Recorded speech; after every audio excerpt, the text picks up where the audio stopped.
5:34. All right. So first up on the agenda is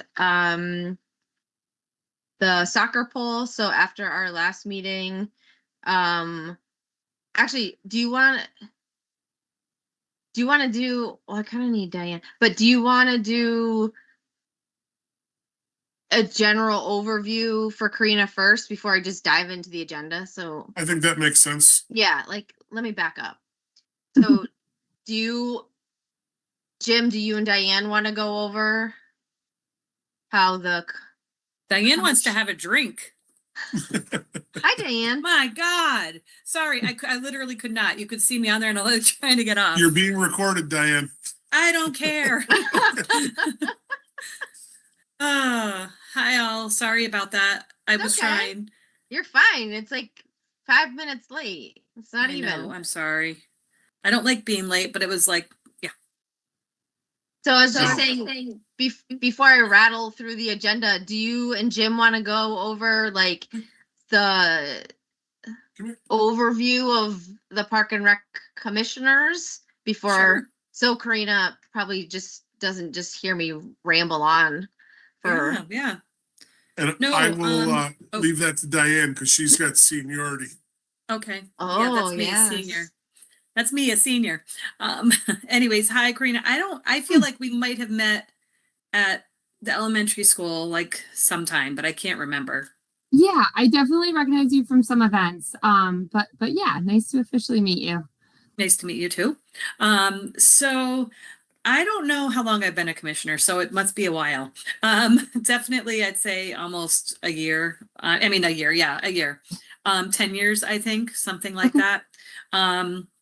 And so personally, I started off back in the day, like when I was a teenager, having my first job with Park and Rec. So I moved out of the area and came back and had a family here, and am passionate about what my kids got to experience and what was going on with Park and Rec and opportunities for the kids. And that's why I chose to get involved with it. We used to be located at the North Hadley Hall down on Middle Street, 47. So things have changed a lot with the position and things like that. And we've had to fight for our viability in the town. So when you see me being passionate about certain events or things, it's because we've had to fight to show our worth sometimes, unfortunately. And I know we're being recorded.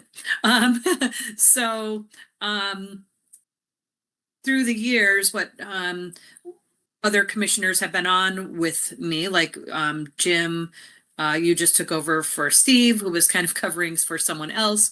We transition roles from being a chair to just the other commissioner members. And then also, like, for example, I sit on the CPA, which is the Conservation Preservation Association in town. And I've kind of continued to stay on it because I do like it, and also because of the nature of the commission. Like Jim and Steve were doing a lot with the fields, like with lines and stuff like that, that I just wasn't doing, so I felt like it was a good place for me to help out. The way that the commission works is Amy's position reports to us, the commissioners. It's kind of dotted line to the town administrator. Would you say that, Amy? Yes. Yeah. But that doesn't necessarily mean that Amy reports to us and does everything we say. Like we meet like this probably once a month, right, guys? And more if needed, less if not needed, but generally once a month. And Amy brings ideas to us. We bring long-standing traditions and ideas to her. We work on things together. We do not operate as a dictatorship. It is not, something where we tell Amy, like, no matter what, this is it. We have very good dialogue. We have very good communication, and we work on things together. So that's very important, especially because we're volunteers, So we try and do that. obviously some people have more experience with different things, like Jim with some of the sports things that are going on. I have a lot of the past with Park and Rec. I mean, I coached my kids in soccer for 6 of the years when they were in it and things like that. So, you know, I definitely have knowledge of those things, and being Girl Scout leader and on Hadley Mothers Club, it's kind of good to intertwine all of the volunteer committees together, because in the end, a lot of the volunteers do the same things. They're all working together in different, you know, committees and things like that. So we focus on, you know, obviously Park and Rec infers, like, there's the park, like Zaturka Park, and then there's rec, which is like the pickleball, the sports teams, and yoga and some other things, you know, that are coming along. But we also, you know, have the gamut of holding the holiday parties and things like that for the town. It's a wide variety, and I think that, like, Jim, Amy, and I are always open to new things. Like, at the last meeting, I had said how with the CPA has funds to use to help out different projects throughout the town, like the church steeple in town. That's a project that's part of CPA. So, you know, we had talked about some innovative ideas that we could use funds like that for. So we also go outside of the realm of just what might be perceived as Park and Rec. But we all try and have a presence at things. Like, I obviously am not at every game that Amy's at. You know, we try and have a presence when there's an event like the Easter Bunny or Santa thing, or if there's a presentation or something that we are passionate about that's at the select board meetings, you know, that type of thing. So we're not just refined to meeting on our scheduled time and that's it. There's times where we might need to pop over to another meeting or have a presence at something else. That is maybe just to support the town in general or things like that. Even like the parade, you know, there have been years where all the commissioners are involved in the parade and they're present. And then there's times when it's just Amy or a Park and Rec presence. It really just depends on the year. So we're flexible. But Jim, do you choose to elaborate?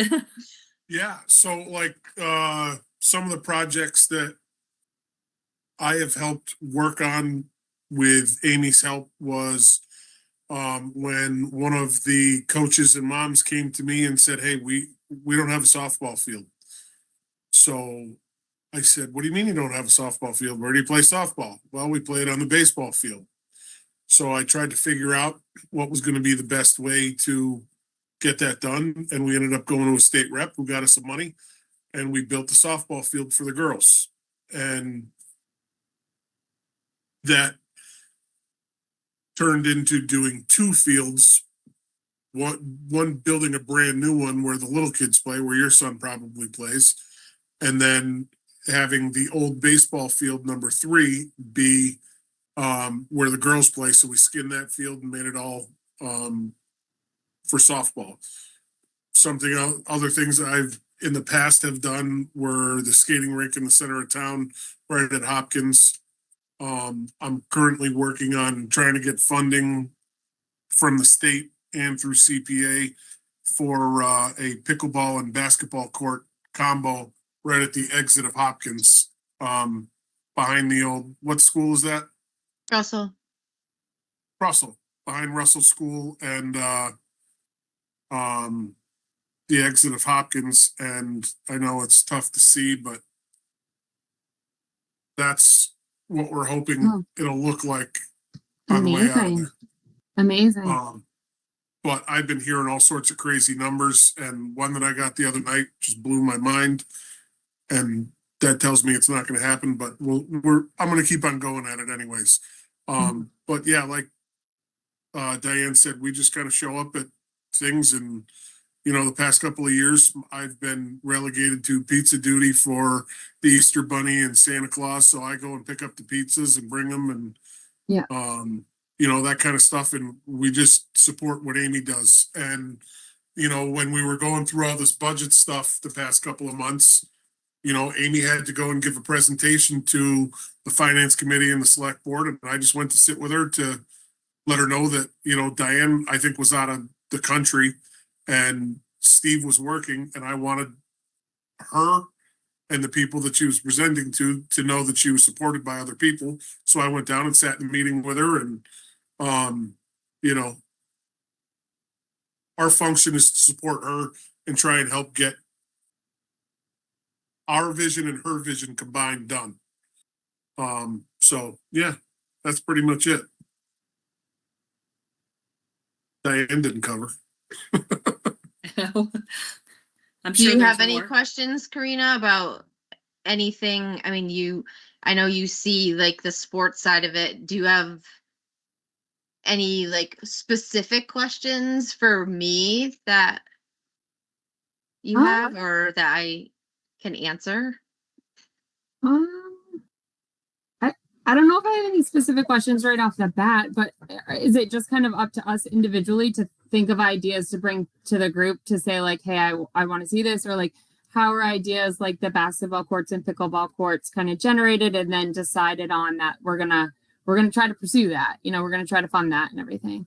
That's exactly right. It's individual. I came to them and said, hey, listen, you know, I've got an idea. And so I want to build these basketball courts and pickleball. Actually, it started with members of our pickleball community coming to Amy and then to myself saying, hey, listen, can we get some pickleball I was getting courts? harassed by seniors. Yes.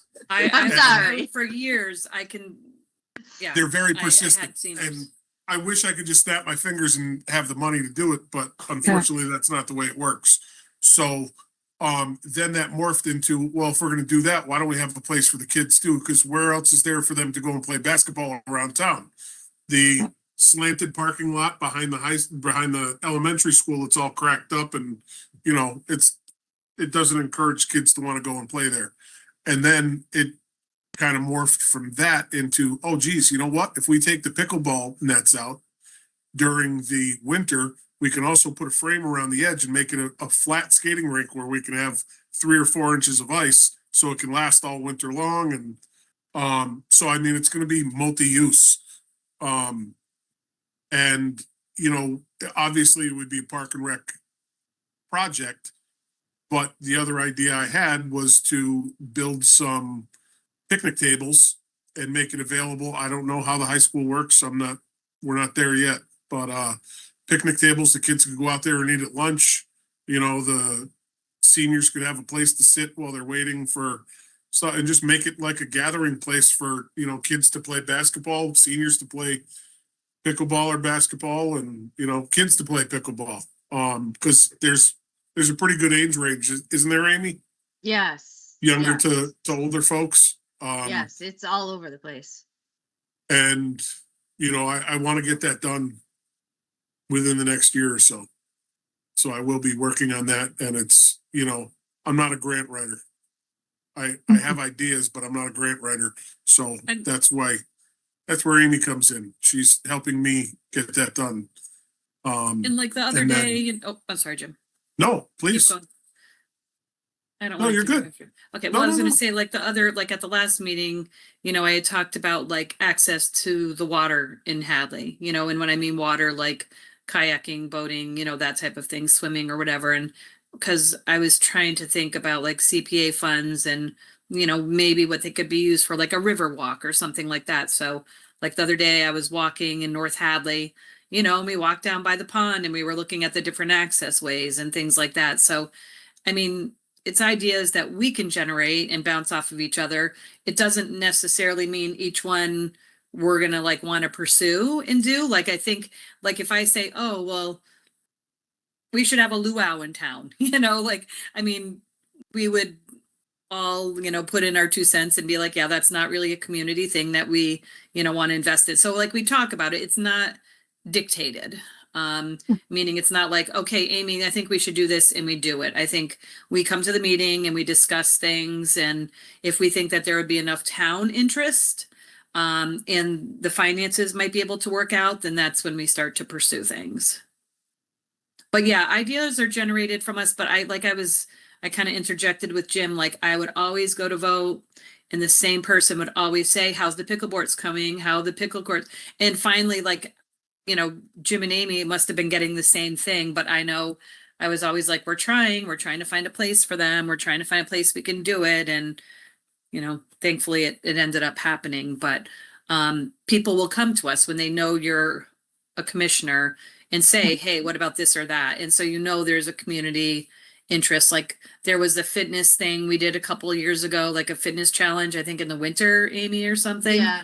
And it was like, people were like, hey, I want to do some type of like health challenge. Like, can we think of something that we can do? And we roll it out. Mhm. So. Awesome. Yeah.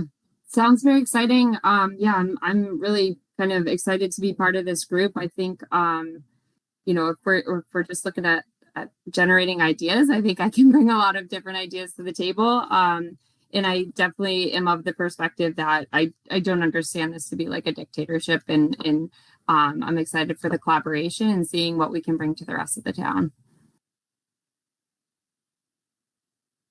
Yeah, everything that we can think of that, is within budget or that we can get grants or funding for, that I think only enhances the program or the available programs to the town, only helps keep us more viable and keeps, programs in town that people don't have to go looking for and stuff like that. It's one thing we didn't really touch on is there's really a lot of overlap in our community. Like some of the things that like I kind of thought might be neat to do, like the library does, like when I was like, oh, well, we should do something like this with the kids. Well, the library's doing it, and that's okay, but I'm just saying maybe other park and recs might handle that, but we have so many different departments that it seems some do things that maybe traditionally other park and recs might do.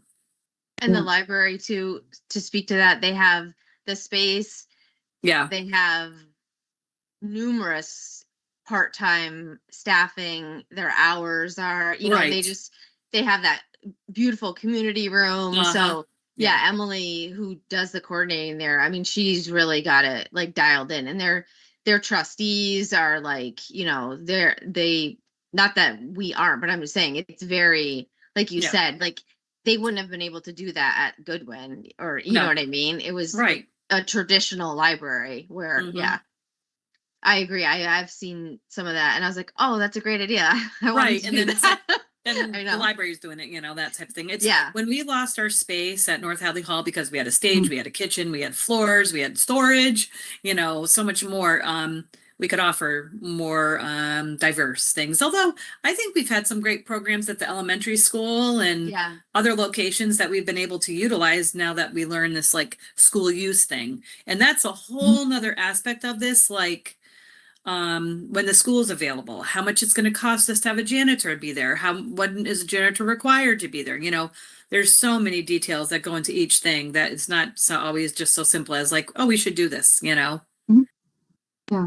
What areas in town are we able to use? So like where Jim's thinking about having that pickleball court, is that just like that's just public land that we would be able to just use? I get like what other spots in town do we have? So that is public land. I mean, it's school land. And I went to the school board first and asked them if I could use that land. Okay. And they said, oh, I think that would be a great use of it, but we're thinking about doing geothermal, so it may have to hold off. But once that's done, absolutely, yes, you can use that land. So then I went to the select board and asked them the same things. Amy and I did our little presentation and explained to them what we were looking for, and it was voted on unanimously to allow us to use that land. So it's both school board approved and select board approved, as long as it doesn't cost the town any money. Yeah. Yeah. Okay. So, Okay. and meaning cost the taxpayers money, because Right. if we get CPA money, that's not actually raising your taxes or, taking money Right. from something else. And So- Yeah, Brina, and I'll- essentially to get, sorry, Diane, just like you're probably familiar with the building use forms when you have to do stuff for PTO. So essentially, any outside entity has to come kind of second to me. So if it was like, this is actually never happened until like, it was like 2 weeks ago and I didn't know it, but they would offer Park and Rec would get first rights if it wasn't school related. But if it's school related, school can bump anybody, obviously, and even Hopkins. So actually the boys needed to practice for the championship. So it was raining. The girls, oh, it was actually the Hopkins was set up for graduation, so they couldn't have the gym. So they were going to actually be able to bounce me out for T-ball, but then I didn't know there's something going for Girl Scouts. So it became like this whole trifecta, but it's generally I've never had to be like, oh no, this is like my time. Like when CYO starts, like literally there's like, I don't know, I feels like 25 people are fighting for one floor space. So we all just like work together, and I talk to the coaches and make sure I know their times and my times and things like that. And same thing like with soccer. I mean, it all works out. It's great. I mean, I have a good working relationship with Hopkins and HES, so they kind of like loop me in. Sometimes I think people still think I work in both buildings, but so I feel lucky to have, most of, I'd say, well, everything I do is at HES. It's just easier with the littles because it's like their school, it's just like meant for like little kids. With that being said, I'm not limited to using Hopkins. I can use Hopkins as well. So maybe when there's more like adult things going on, but I have a small window because then basketball, it's like, forget it. Basketball season, forget it. So it's just the timing of the sports, pretty much what's going on. So yeah, that's where it comes to building use. I mean, I don't think they'd appreciate me doing like pickleball in the hallway here, but I don't know. It could shake things up. You never know. And other than that, I'm trying to think as far as usage. I mean, we can use the commons. We can use obviously Zaturka Park. People have come to me for events at Zaturka Park, and I always, on behalf of them, always check with police and fire to make sure it's okay that parking isn't an issue, because obviously that's a very small area. And Mike Mason always says the same thing and is wonderful. And I just say stay on one side of the road, don't block driveways, etc. And then if it was something like really big, we would have to go in front of the select board to get permission, especially if it was like on the commons, something like that. Just as courtesy to be like, is it okay, ask permission, things like that. But other than that, I pretty much just put in months and months and months in advance my building use form so that I can give Kelly Higgins kind of a little break and give her time to get stuff put in. So I'll already, like for the fall, I'll start reserving my nights for pickleball and basketball like soon, just while it's fresh and before school gets out and things like that. So yeah, that's kind of the history of reserving the spots. And I haven't changed the days or times. So it kind of just falls where people kind of know that Monday nights and Wednesday nights are the adult leagues that I have at HES. So, and it seems to work well, or has been for the last 3-ish years that I've been here already. So, that's just like a history of how we get spaces. Yeah. Okay. Yeah, that's really helpful. And like for Zaturka Park, and I'm curious about, I just know that it's come up a couple times, but like fields too, how does that all work? And like, how does the maintenance of the fields work? Like both at Zaturka and at like the softball field, and then the 3 other baseball fields at HES. So Zaturka is maintained by the DPW with their wonderful good graces. Scott McCarthy, he actually bought us the trash can that's there. So the rain barrel that's there. because it's just that it was almost $1,000 for that that trash can. So they maintain all of that. As far as the play structure, that would be on us. And then as far as HES, the fields, the facility staff maintains them. That is not done by the DPW. And soccer season, it's either myself, Jeff Mish, or I beg my husband to help me and Jim to paint the lines, because they have to be done at least once a week. And if we don't keep the lines, then it just becomes a complete nightmare. So Jeff helped me out a ton last year. I just buy the paint and he just zips around and does his thing, and he loves doing it. So the initial setup of the lines is quite elaborate, to be honest. It's very, because you have to have certain sizes for certain ages, and there's a lot for the rules. So the initial setup is wild, but Jeff actually helped me do that last year, which saved a lot of money as well. So Jeff and I, we work well together. So he's always willing to help me when he has the time. So So And, as like, far as the maintenance on the fields, Cal Ripken does field 1 and 2, which is 1 is closest to the parking. 2 is over by the parking next to the safety complex. The softball field is responsible, the softball people are responsible for the upkeep of their field. So like our Sand Pro blew up last year. And so I would bring my mower up and do the 2 baseball fields with a contraption that I made in my garage to groom the fields. Okay. And then Joe Rex maintains the softball field, and he actually took an old lawn tractor and made a contraption so he could do his field. But I also occasionally will do that when I'm doing our field. And it's basically the parents' responsibility to kind of maintain the park and rec field. Okay. And it's a perfect training ground for them to learn how to do it, because then when they move up to Cal Ripken, they can learn, it'll be easier to do that field. Okay.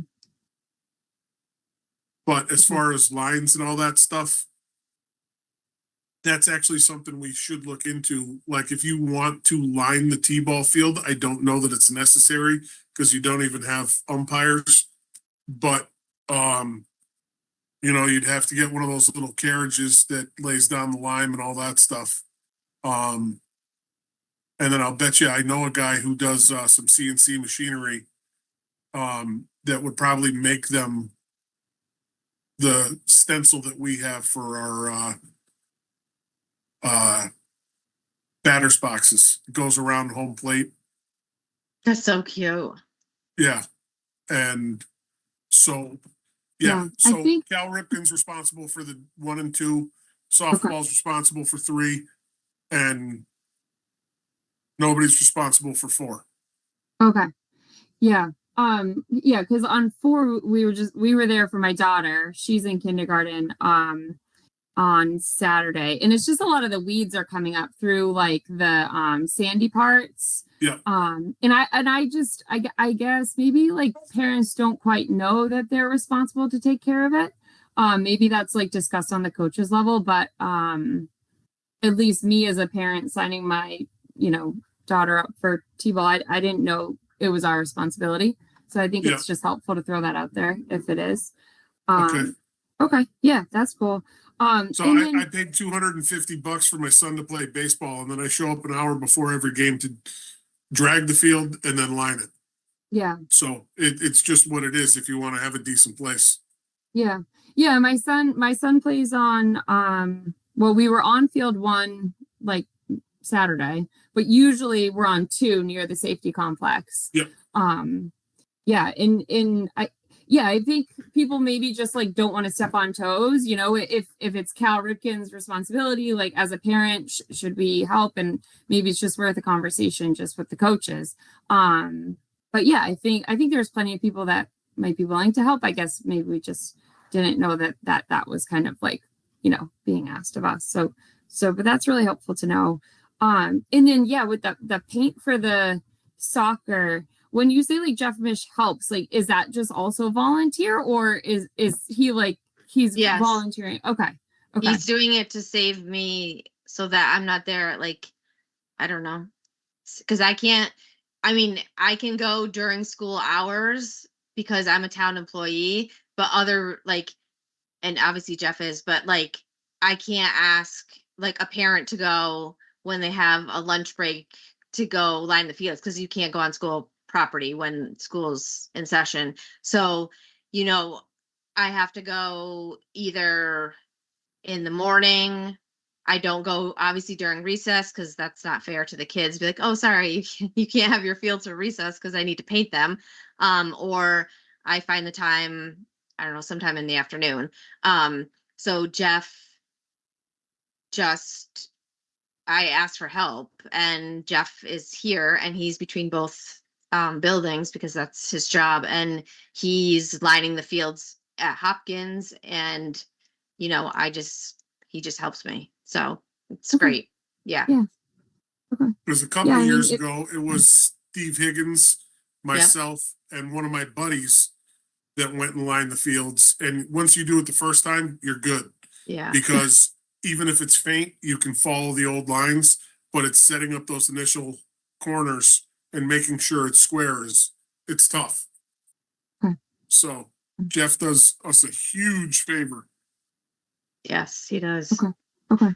Yeah, and I think, you know, I just remember last year I think that ours wasn't quite what it should be. So maybe like figuring out like the mapping of how many fields we can get in the space. Because I don't think that he was in first grade last year, whatever it was supposed to be. I don't think it was quite right. But you know, I understand everyone's just doing their best that they can.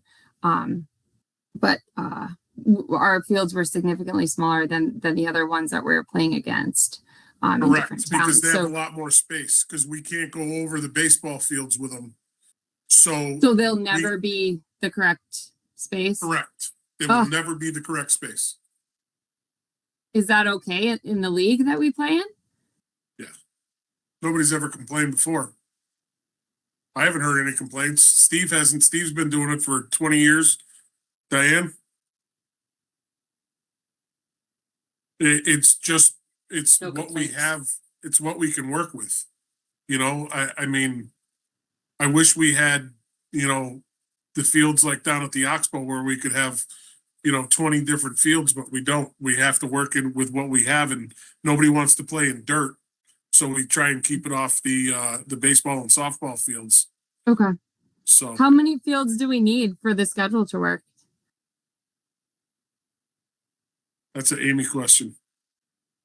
I mean, the little kids usually just have games on Saturdays, so their games are think- usually at this. Yeah, more At like the- Frontier, I think. That's what I'm referring to. What do you refer? Are you referring to Oh, sorry. Frontier?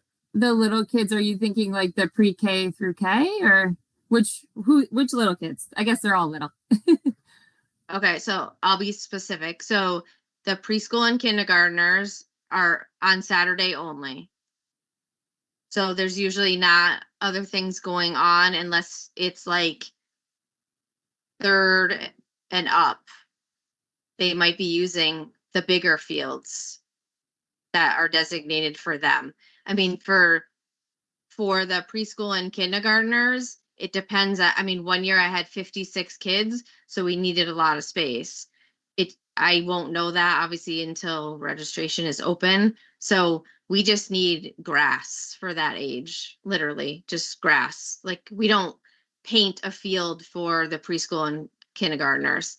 The first and second grade, I'm given the dimensions by the Frontier League, and we go, like Jim said, with what space we have within not going on to the baseball and softball fields.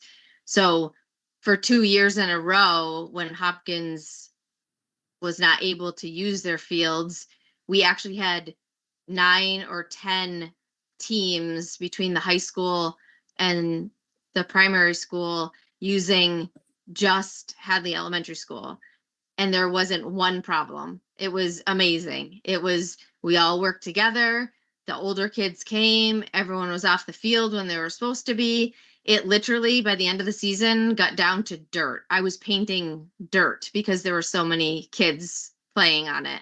And it was just, we did what we had to do because there's literally nowhere else for anybody to go. So, I mean, I think at the grade level 1 and 2, they're also Saturdays usually only for games. And then it goes different, which is a different discussion because that's on my agenda, but Roots is different, and then the Frontier League is different as far as their game times. So I don't know if that answers your question. Yeah, I guess I was just looking to see like how many fields we would need. Probably not for the pre-KK because I know they're early on Saturdays, and really I agree with you. Like they just need grass, and you could set up cones or whatever. But I was more so asking like with the first, second, third, and up, how many fields do you need for those groups to be able to work the schedule? And then maybe we could kind of work backwards from there to make the fields. I don't know. Well, so like with the Roots League, like we've done in the past, it's been, so it goes by age. So they need a certain, so essentially first and second grade, they have 2 small fields. They're usually side by side. And then for second, third and fourth, they have 1 field. And that's a certain dimension. And then 5th and 6th would have 1 field. So 4 fields essentially. But you don't fit all 4 fields. The 3rd and 4th and the 5th and 6th are on the same field. You just move the goals in, right? Okay, Usually, I just want yes. Karina to be on the same page. Yeah. Okay. Because you're saying That's 4 helpful. fields, but it's only 2. Well, it's 3. Well, yeah. The 2 little ones The and 2 then littles. one Yeah. big one that the goals get moved in, and there's other lines inside of the Yeah, larger essentially kids. you paint, right. Essentially you paint in a field inside a field and Yeah. they use the lines, right? I should have said that better. Sorry. Yeah. So yeah.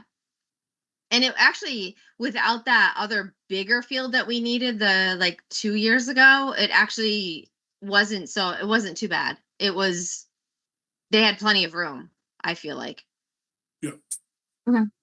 Yeah, if they do have plenty of room, maybe there's an opportunity to make those first, second grade fields, the 2 small fields, just teeny bit bigger to get them up to the size they need to be.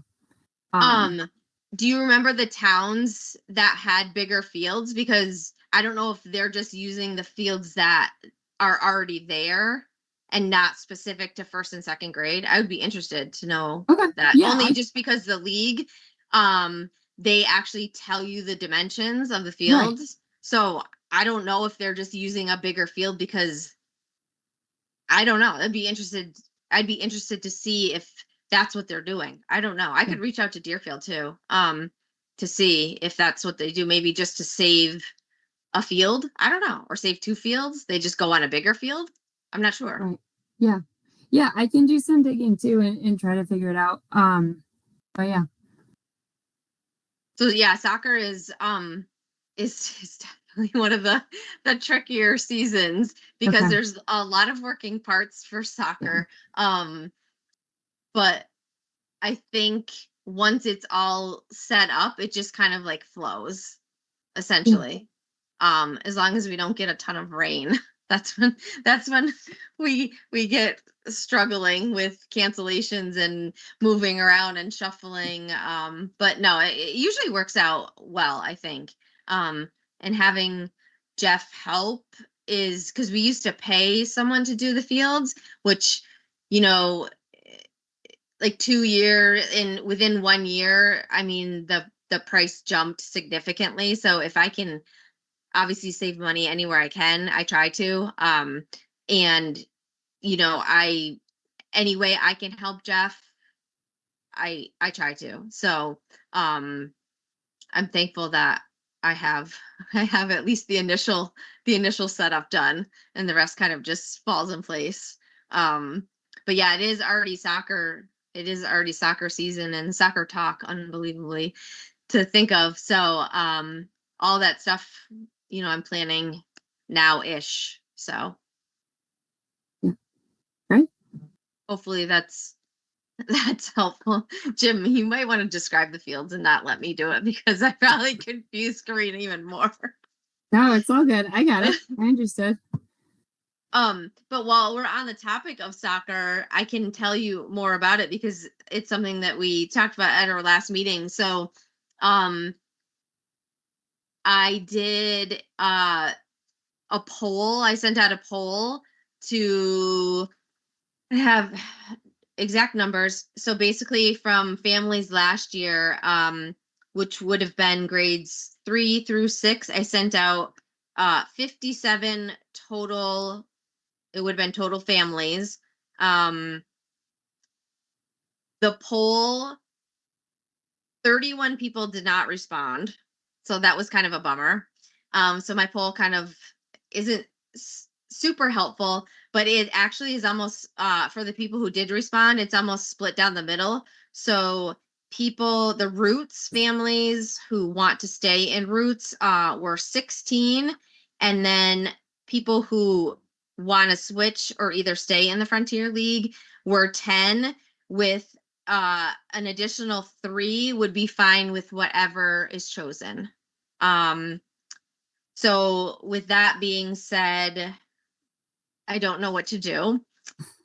And I did reach out to Frontier and I did get their schedule, and for the older kids, since that would be something new if we went with strictly Frontier. And I got the breakdown of a tentative schedule.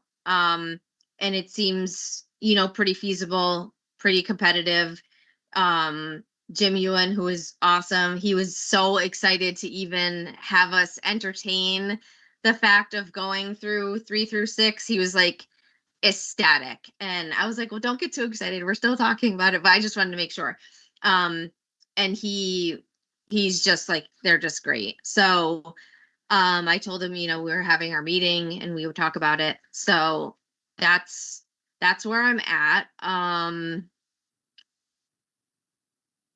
So I have to make we have to make a decision, because I have to start, either if we just stay with how it's been, I have to start taking all those classes and get all that turned around for MISA, which is the Massachusetts Youth Soccer Association. Karina, they require me as the administrator, as well as every single coach. I have to take more classes than them, which is interesting. But it's pretty involved, which is good in a way, because they make it very, very safe for kids to play with Roots. You have to be, you know, safe sport certified and concussion trained and all sorts of other things. I don't have the fee numbers yet. They have not released that, so I don't know what the increase is. So I wasn't able to give that to families. But I did answer as many questions as I could, as far as you know, the difference between the two. People were very, you know, interested in the difference. And Frontier would be the same. I wouldn't have to go up on price, and it costs us nothing to play with Frontier. So I did get a couple of families ask if I could have like one team for Roots and one team for Frontier, but that's actually even trickier, because then you're needing more field space and more field time.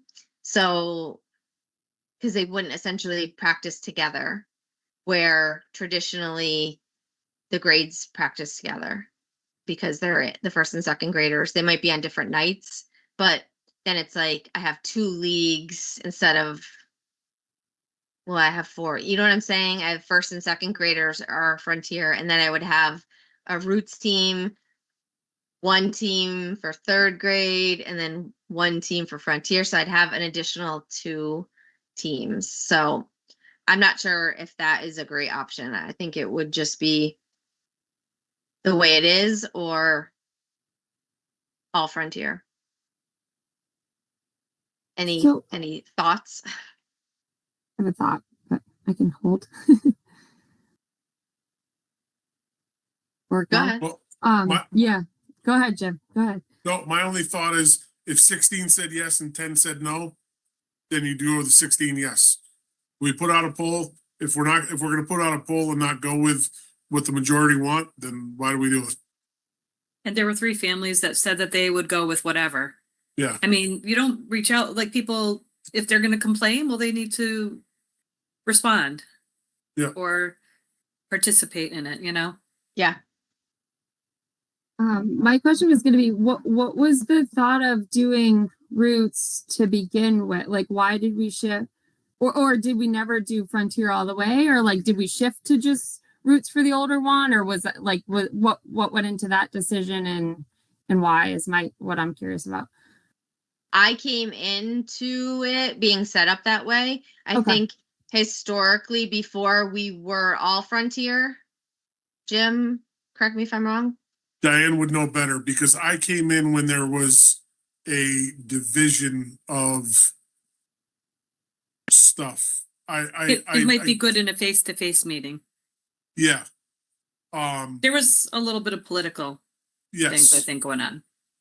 And And some people in town that might have been more involved with some vendors. the thought with Roots was that there's better competition. Yeah. Okay.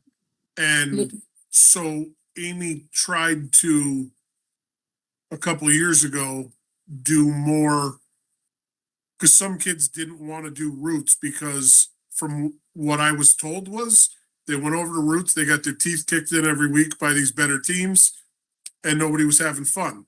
But then you talk to the coaches and a couple of the parents and they're like, no, Roots is the only way to go.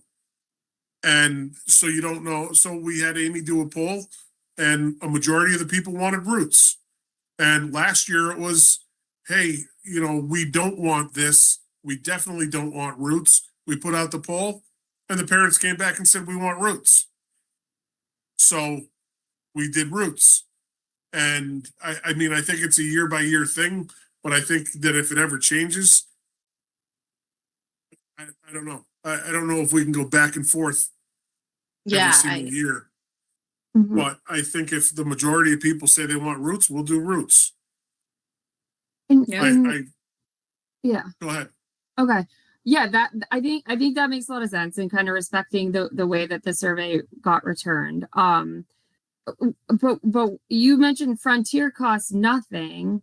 So Yep. I mean, we're still dealing with the same amount of kiddos needing probably the same amount of field space. Why not do like both if one costs nothing, right? I'm assuming Roots costs a lot, or like so like that is interesting and maybe a point for pause, but like if maybe there's just like a natural split of like some people want to be super competitive and get that experience about going to the more competitive games, and then other people are just looking for more of like a Recreation. chill, like, hey, I want to go have fun, I want my kid to be active, I'm not thinking that they're going to be the next Messi or whatever. Like maybe there is a world where we would be able to offer both, and then people can select in, and it's kind of like first come first serve. Like if you want your spot on Roots, you sign up quickly. And I don't know. I don't know if it's like an even split or if that would work. I feel like I did hear conversations about how there was kind of like an A and B team, but maybe that was indoor. I forget exactly what that was. But would that be something we could possibly look into, like offer both if Frontier doesn't cost us anything?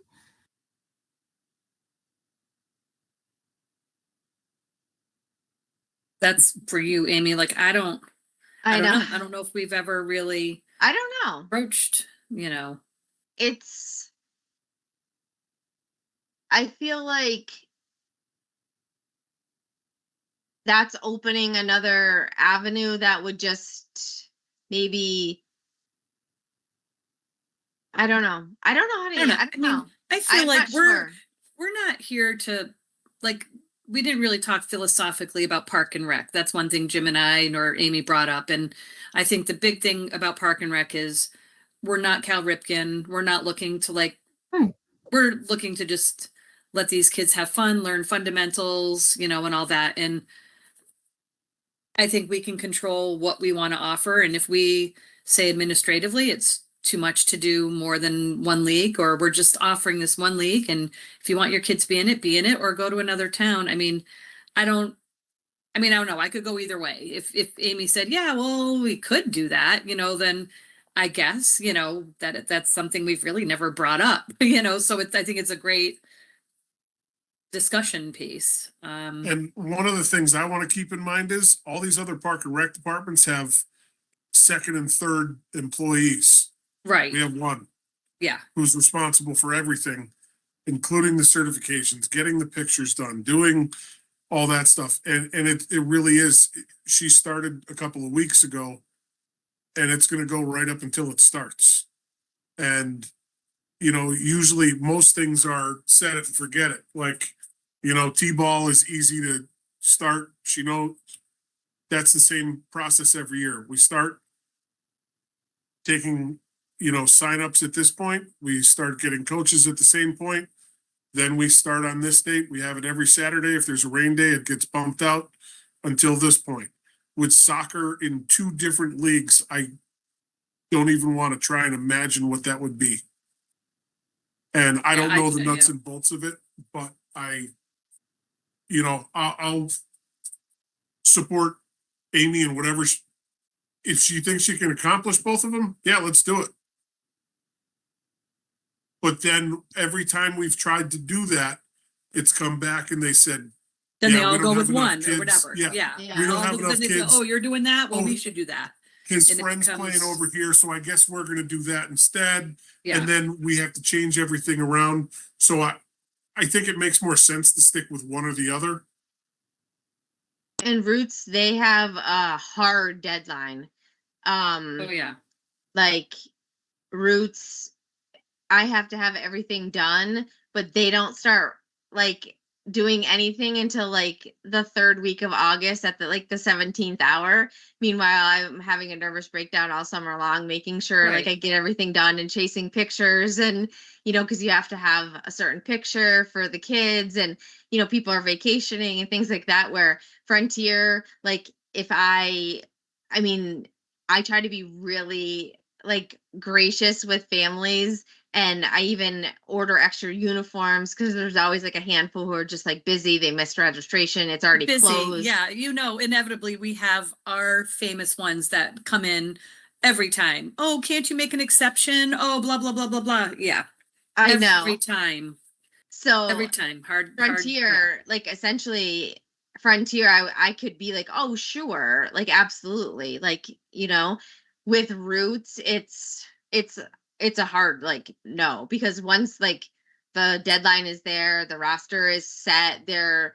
Last year I was able to add 1 kid, but I did a lot of extra legwork for 1 family because essentially I end up feeling really bad for the kid. So instead of me saying no, I don't know, put an extra 4 hours of time trying to get this kid, signed up, going back and forth via email. So I don't know, to speak to Jim's point, if soccer is a lot to begin with for 1 person, just with what I have now. So I don't know even entertaining the split leagues is a good idea at all. I'd say it would be either one or the other. And I wish, I wish like more people had sent it in, because maybe we could get a better read on it, but it's too late now because I don't have time to, redo it. So I think where the first and second graders are at, I think families generally were super happy last year with Frontier. We had some parents come on who were coaching, and they loved it. It was great. It was great. There was a ton of kids, and there's a ton of, when I say little, sorry, it's the preschool and kindergartners who I call like the littles. So, and there's a ton of preschool and kindergartners coming up. So it's great for like the sports programs. I mean, it's just, if the kids keep coming up and are interested in sports, it's like just padding the future for like wherever they go. And it's hopefully here in town so we can keep sports going at Hopkins. And that's where it's so helpful to have, like, at the beginning of T-ball, I was able to have 2 varsity players come help me, on Saturday mornings. They just volunteered. They're like, I had a female softball player and a male varsity baseball player, and they were there every Saturday until the teams got too good, and then they started playing games on Saturdays and having to practice. So I think it's like a really good experience for the kids from the feedback that I have. And like Jim said, I know there's the families that want that super, super, super competitive style, but essentially I put in the request of what division that we want to be in, and then Roots essentially makes the final decision. So even if I wanted to be Division 2 of Hadley Roots, they're going to put us in the lowest division no matter what, because we have. So it wasn't split. It was one division for all the teams. For grades 3 through 6, the Roots League, yes, they're in Okay. all the same division. Okay. And then what are the price costs? Like, what does it cost to do, like, how much is it costing a 3rd grade family to do Roots for one student? $150. That was with no additional price increase, which I've already been told. So I have to pay per child a fee to the Massachusetts Youth Soccer Association, and that for the last 2 years has stayed at $11. I also have to pay for myself, even though I'm not on the field, and per coach. So essentially last year, just for the Youth Soccer Association, they're getting between $800 and $900 just because. And then didn't you say it was going up to like 17 this year? Correct. And they have not released the fee yet. So that was part of the poll of, I said there would probably be at least, a 20% increase for families, just because of the cost of that alone. And Roots fee, I have to pay, essentially they call it a field fee. So even though they don't have every game at their Roots fields, because it's a traveling league, they bill me at the end of the season, and it's hefty. It's a significant, like, you want a specific number. I don't have a specific number in my head, but close to probably $2,500. Okay. If not more. So, and then that's what the 150 goes towards, all 3 of those expenses, the fee for a child, the fee for you and the coaches to do the training, and then the 2,500 and uniforms. I haven't even put uniform costs in. So uniform, you purchase those. Roots doesn't you do that separately from Roots. Correct. Roots provides nothing but referees. Okay. And headaches. Okay. Well, yeah, I mean, that's a lot of money. And if we're Park and Rec and we're more philosophically aligned with Frontier, I don't know. It's kind of a hard sell, but how much could we offer to have kids play if if we did Frontier, like you're having them all pay 150 right now, what would be the price if we went to Frontier for like registration and uniforms, I guess? It's usually I've only gone up once in the 3 years that I've been here, and that was by $5. So it's been $100 for the last 3 years. And that's with uniforms and everything. And I don't pay Frontier anything.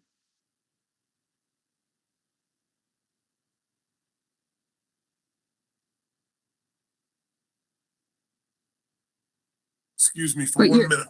Yeah, but you're able to cover all those other expenses with the 150 from families for Roots? Well, see, the thing with Park and Rec, I can't not make, that's the wrong word. I can't expect to have the families absorb all of my costs. Like, I can't make, Roots be, say, $250 per kid to cover all of our costs. Okay. It So, just doesn't yeah. work that way, because then you Okay. price yourself out and you look at other rec departments and they're even lower than us, but they also have, you know, like a bazillion more families because they're a bigger town. So I've just factored in the fact that I was even able to raise the price $5, I think was a good thing, but I would never do that to the families, because then you wouldn't have a rec department. Right. You So, just wouldn't. okay. So I think that's what I'm getting at. So how much does it cost Park and Rec to do Roots? Opposed to like pretty much a no cost for Frontier. It just depends on how many kids sign up. That's the thing. Okay. So the more kids sign up, it's could essentially be a wash. The less kids sign up, it could be,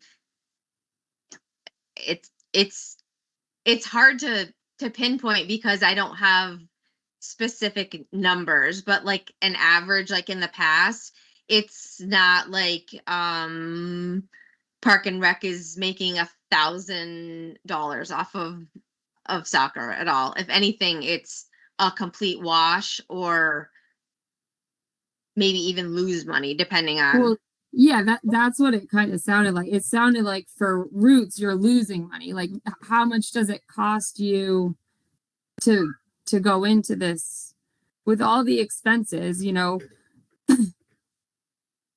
you're saying Yeah, I like mean, the 150 doesn't cover it. So like, what's the difference for like last year, for example? Do you know? well, the numbers I gave you. So last year, you know, it was $11 per kid. So I had, Yeah. so that it was like $884 to the Massachusetts Youth Soccer Association. And Okay. then Roots fee is for their fields is anywhere between $1,800 and $2,500, let's just say. And Okay.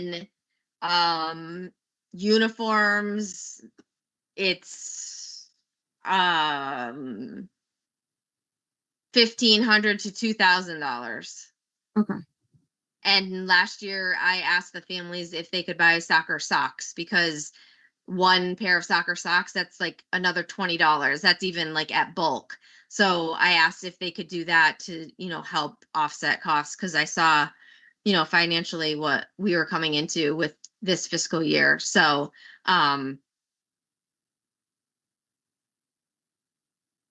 Okay. Do you have a ballpark about like how many people signed up? from last year, Yeah. oh boy, off memory, I don't have exact numbers. I didn't Okay. know. I don't have it. I mean, we had probably close to 40 Okay. first and second graders. And then so that's Frontier, and then 3 through 6. We could probably tell by the uniform invoice, you know? Probably close to, I would say probably 30, between 30 and 40-ish. Okay. Okay. Yeah, Okay. around there. Okay. Yeah, that's helpful. Yeah. I don't know. It's a little bit like you're kind of torn because you want to just do what most of the families want, and according to the survey, it's Roots. But I mean, it's a huge expense, and then the other half of the families don't really, they'd be happy in Frontier. They elected Frontier 3. It's a difference of 3 to 6. But so when is the deadline for Roots? When do you have to make a decision by? I like to make a decision by like within the next 2 weeks, because it's a long process. And then I have to have the uniforms ordered by the absolute latest. So I have to have my numbers. That's with sending reminder after reminder after reminders.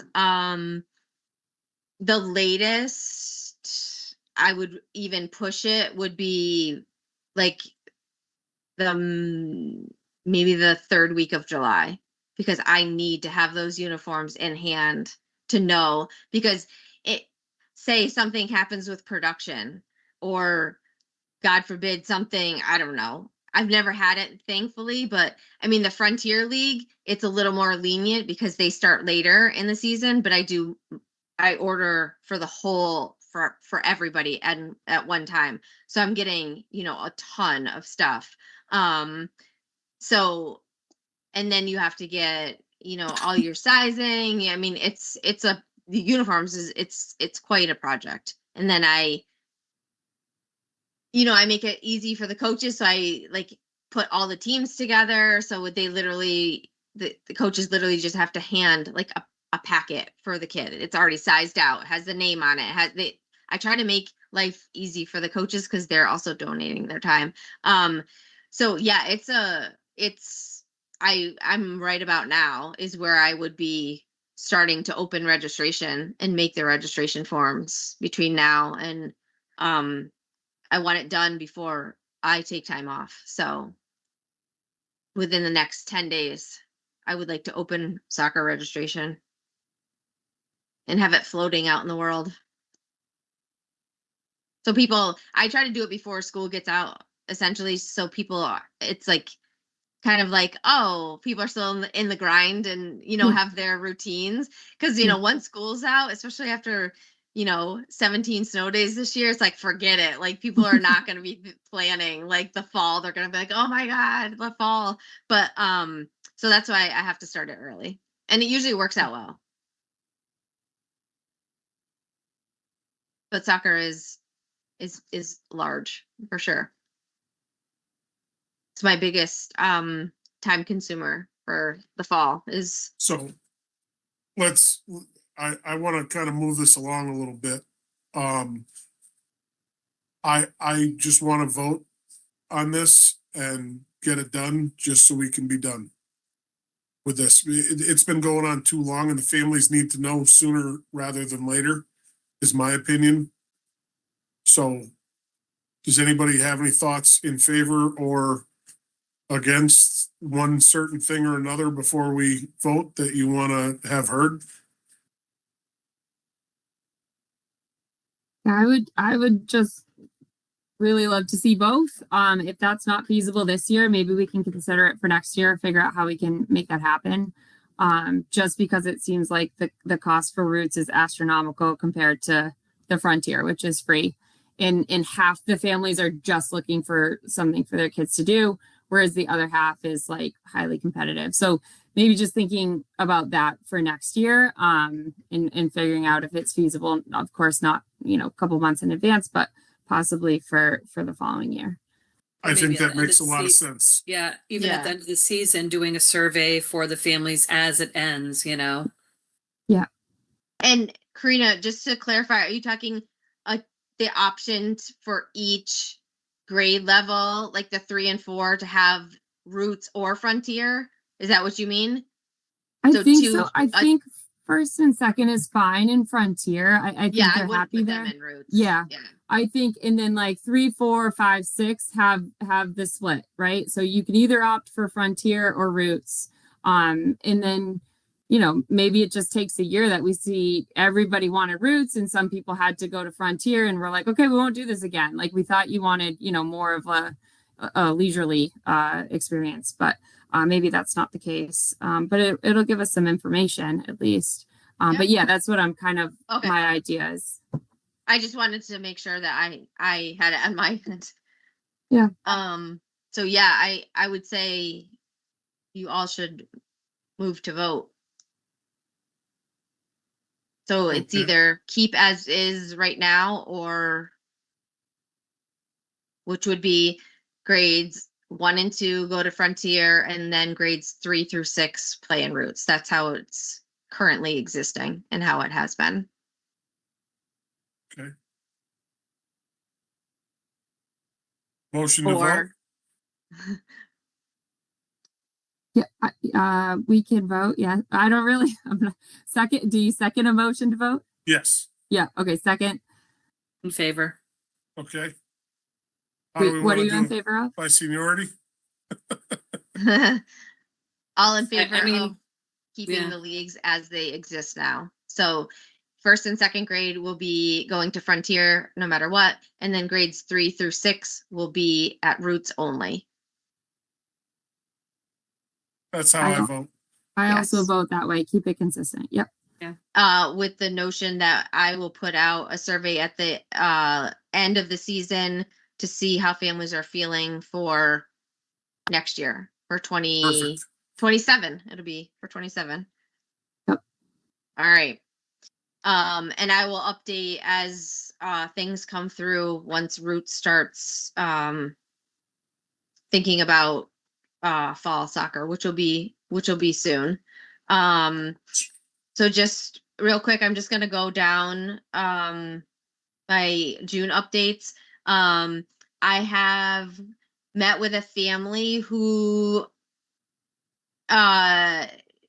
she did a taekwondo class last summer at the library, and they wanted to offer it to me this year. She's an amazing 17-year-old. Her name is Emma. She is a 3rd degree black belt in taekwondo already. So I met with her and her father, and I would essentially, she is very busy, but essentially she would like to give 3 to 4 instructional lessons for approximately up to 15 kids, and it's basically the 8 through 12-year-olds ish would be the age range. I'm just waiting to hear back from Principal Dowd on the timing of summer school with the building availability, as long as it coincides with Emma's availability. So that's something that I'm working on. It's a really busy time for HES, as everyone knows. Field days tomorrow, and then 6th grade celebration. So I probably won't be hearing anytime soon from Principal Dowd. Maybe next week I'll grab her. And then I'll keep you all updated, and that would be a first come first serve registration. And it would be an hour long, and it sounds amazing. So that's something that would be fun, and it's free of cost. All I have to do is write a letter of recommendation for her. This next item would be from our last meeting. So following up on the fundraiser for the Sudnick family, I did reach out to Eric Sudnick and talk to him about what Steve Higgins and everyone had talked about, doing a fundraiser. Karina, I'm not sure if you're familiar with Eric Sudnick. He's the PE teacher at Hopkins. He and his family have been literally battling for their son Mason. They're currently living at Boston Children's, and Mason is still undiagnosed with his illness. So there's been lots of fundraisers through here, the Ronald McDonald House. Wonderful people, wonderful family. So that's something that we are thinking about doing for maybe the end of the summer or early fall. We talked about doing all sorts of things: wiffle ball, kickball, soccer, pickleball. And Eric like almost teared up when I told him we were even thinking about it. So I still plan to meet with him and see if he has some ideas. There's just more twists in how Mason is feeling right now, so it's not a good time to really talk to him about it. So I still do have some ideas floating around, and I'll bug Steve Higgins, even though he's not with us anymore. And then T-ball is officially ended, which is so sad. This past Saturday was my little party, and it was nice out, thankfully. So I didn't have to cancel or move under the pavilion.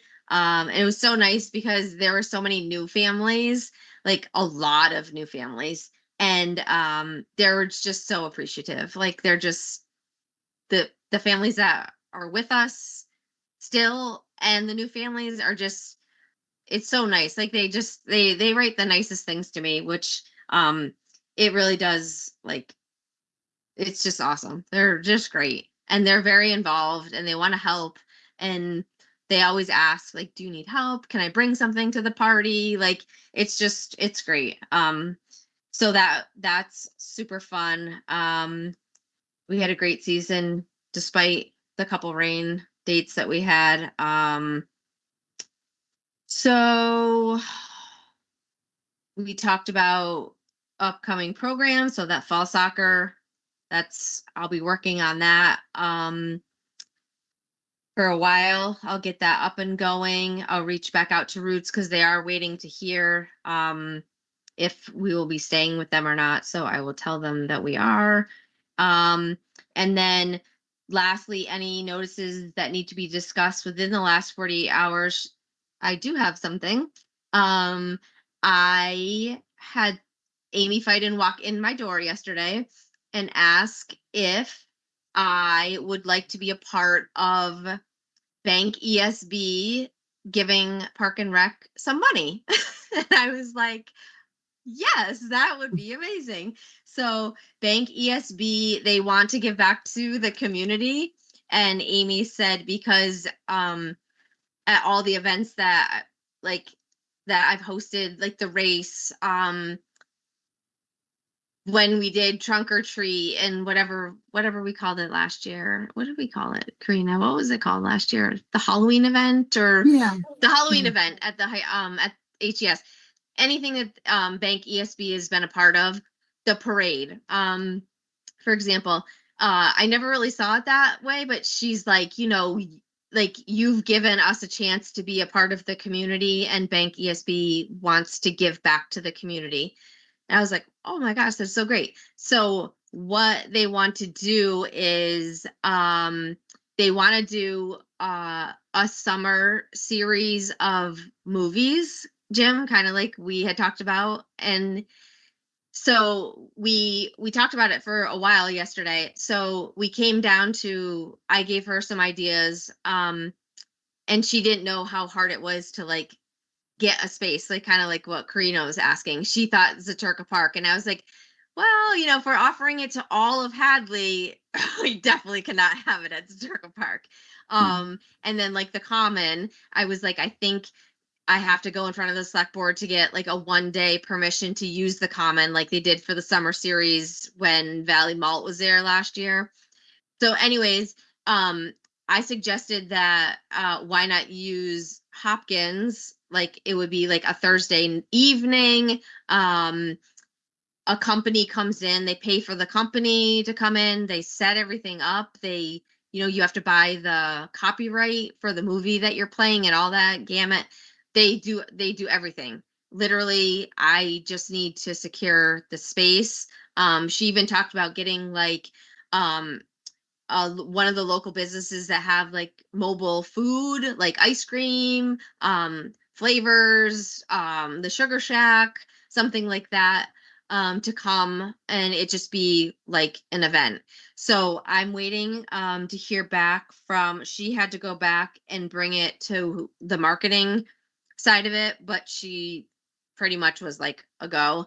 And then I would just bring it to Dr. Mackenzie and essentially April Camuso, and just, pitch my idea and say, the one thing that I would have to have is I would have to have the school open for facilities, because you have to provide that. So I thought that was really fun.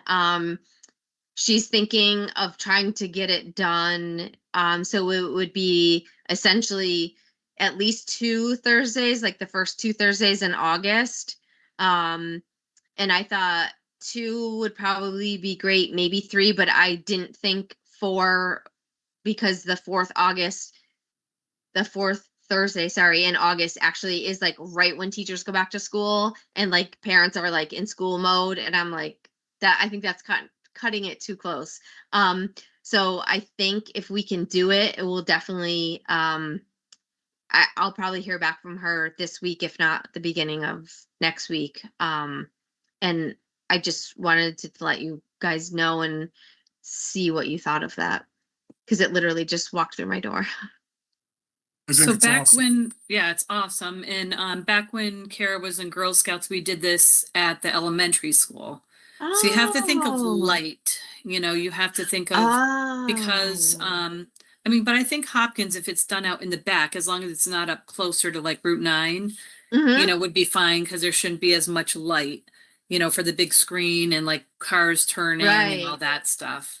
Okay. That's But we it. definitely did it at the elementary school, and I can't remember, it wasn't Kara's troop, it was like an older girls troop at the time. But Do it you was think successful. that HES would be better? Because I never even thought of the light. That's the one thing I didn't Yeah. think of. You think it Yeah. would be better there? Because I Hopkins do. is too They just big? have to go up the hill either to, the side door where the Mhm. preschool is, or, the back way, but they'd have to walk all the way down to the bathroom. But it worked out fine. Okay, well And that, then, with the pavilion and other stuff there, like if vendors are setting up, like there's that access way where, yeah, that can be blocked off so cars Yes. wouldn't try and get there and shine their lights and, all Okay. that. I mean, I'm Yeah, just that's great. I saying didn't it even worked think out of well. that. Yeah. That's awesome. And was it open to like everybody? Yeah. Yeah. I Wow. wish I'll have to ask Kara. I just heard her come in. If she can remember what it was like, what the event was for, but I know they had that like big blow up Yeah. screen Okay. and all that. Yeah. Yeah, it was awesome. It'll I be a was like, I nice think, community thing. Yeah. yeah, and that's what she said. Like, she just needs like someone to host it. And I was Yeah. like, absolutely, Okay. absolutely. Yeah. Like, please. Oh, it's So, perfect. That's right up our alley. Yeah. yeah, and I thought that was super fun. And she said she had her staff, and she thought she would do like I think she did a survey at the bank and to see what like movies people thought of, and she said they came up with some good ideas. She didn't have time to go through them all, but Right.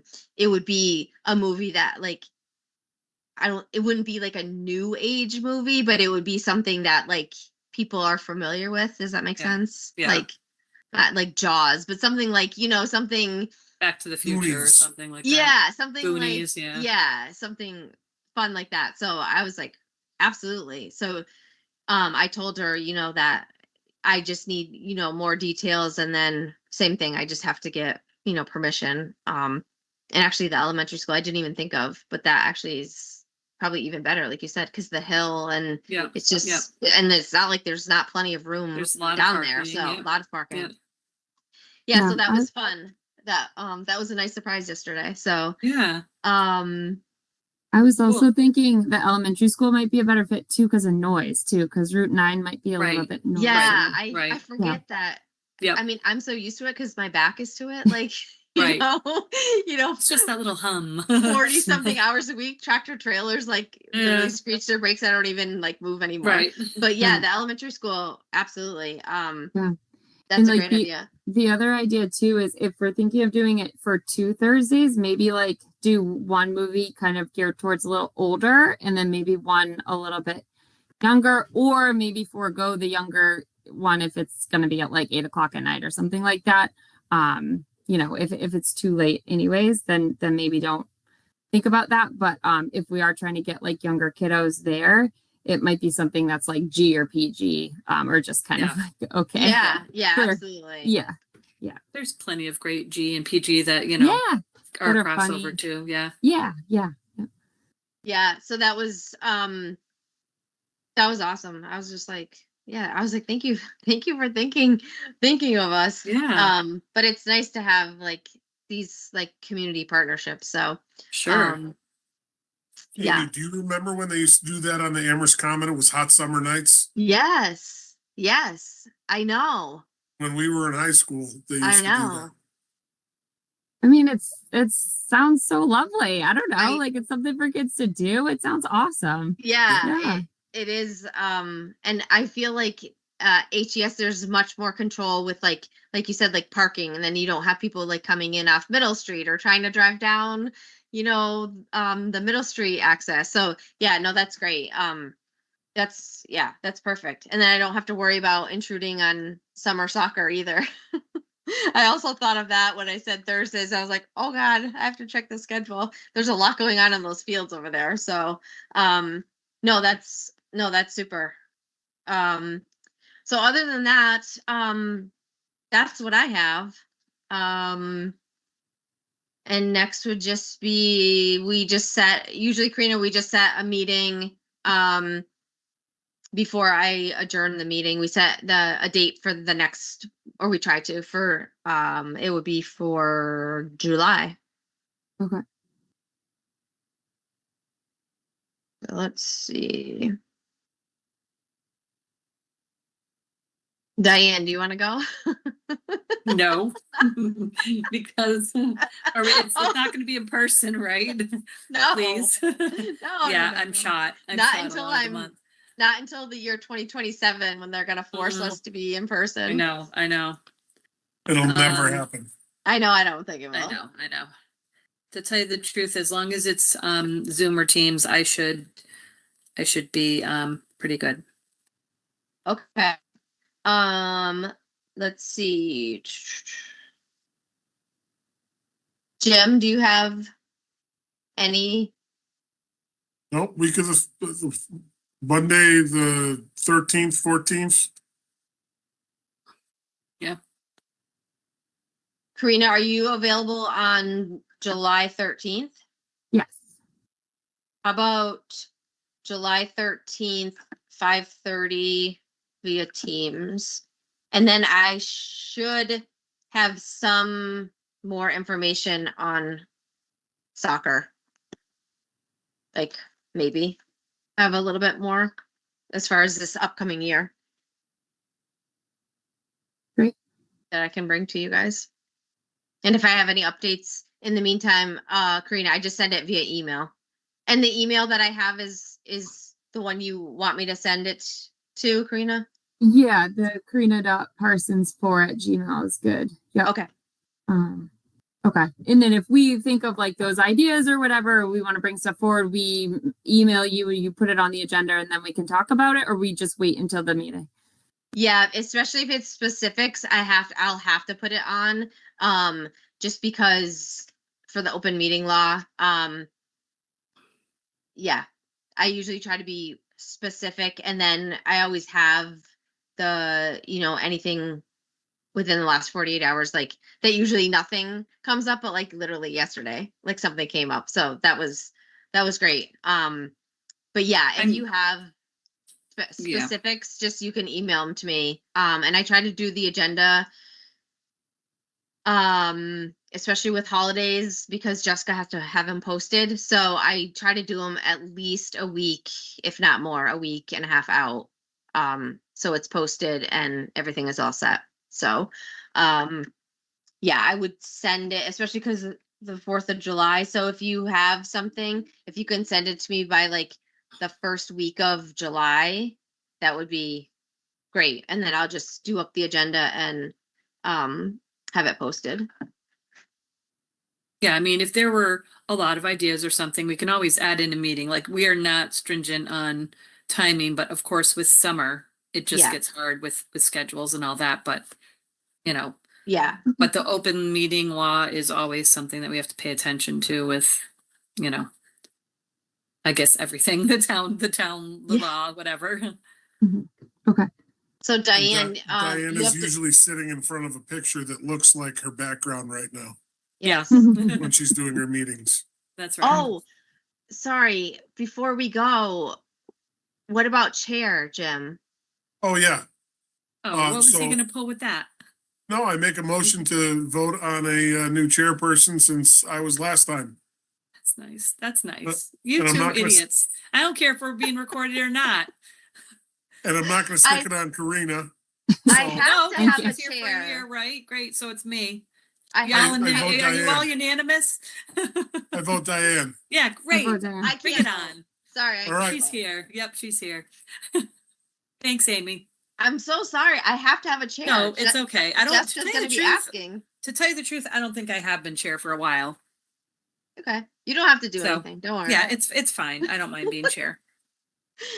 And I'll still Okay. say on CPA because the commitment's not that bad and I really am kind of passionate about doing good stuff for the town like that, unless someone else wants to sit in on that.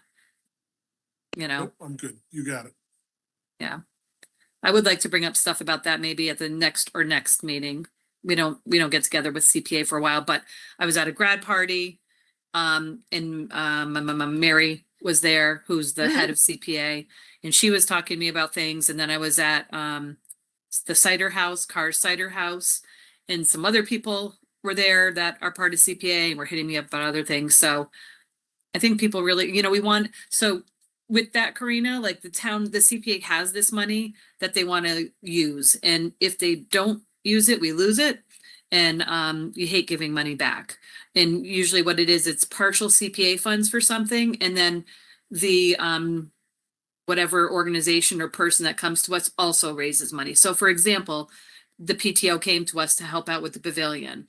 So there was the PTO raising some funds on the side and then the CPA that gave the money. So like for us, if we were to do something, there's and I was going to bring this up earlier when you said other things like the, there used to be a Friends of Park and Rec that we've also elected Steve Higgins to reinstate, where they would do like chickens to go or something that raises money for Park and Rec. And they can help us. Like if we wanted to say like, you know, we want to do this for the town, we want to do a boardwalk or we want to do a boat launch or pickleball court, you know, like that they can help a little financially out with too. Cool. That takes it Yeah. a lot further. And I know it goes into a lot more, but just since Yeah. the CPA thing came up and since I'm the chair now, what can I do? No. No, it sounds exciting. It's good Yeah. stuff. So, alrighty. All right, motion to close the meeting. Second. Oh, Diane has favor. to do it now. Oh, I Oh, make a that's motion right. to close the meeting. I didn't know Our that. I new make a motion to chair. close the meeting now at 7:00 or whatever time it is, 7:06. Seconded. 7:06. All in favor? For everyone? Yeah, yeah.